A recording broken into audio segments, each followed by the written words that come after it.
Word of mouth. This is one of the most important factor to create awareness about your services. लेकिन अब उस तरीके से gatherings नहीं हो रही हैं, लोग मिलते जुलते नहीं हैं, तो वर्ड ऑफ माउथ का स्प्रेड जो है वो थोड़ा सा डिफ़िकल्ट हो गया है.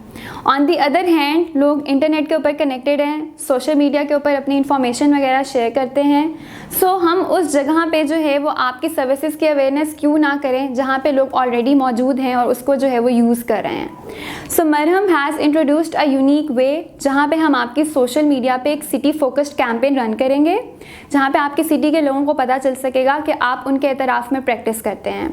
फर्स्टली हम आपकी एक प्रोफाइल कंप्लीट करेंगे जिसमें आपकी सारी डिटेल्स जो कि पेशेंट को चाहिए होती हैं उनको देखा जाएगा, उन्हें कंप्लीट किया जाएगा एंड देन वो कैंपेन रन की जाएगी सो दैट हम आपकी प्रोफाइल को जो है वो मैक्सिमम रीच दे सकें और थाउजेंड्स ऑफ पीपल आपको कांटेक्ट कर सकें, थाउजेंड्स ऑफ पीपल आपकी प्रोफाइल को देख सकें और आपके अपॉइंटमेंट के चांसेस जो हैं वो इंक्रीज़ हो सकें.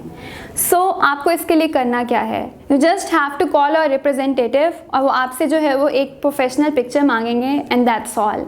हम आपके कैंपेन को तैयार करेंगे, आपके प्रोफाइल को कंप्लीट करेंगे and we will run it so that people can see that कि आप द पीपल कैन सी कि आप जो है कहाँ कहाँ प्रैक्टिस करते हैं, आपकी एक्सपर्टीज़ क्या है, आपका एक्सपीरियंस क्या है और आपसे जो है वो अपॉइंटमेंट बुक कराने के चांसेस जो है वो उनको बहुत ज़्यादा इंक्रीज़ किया जा सके.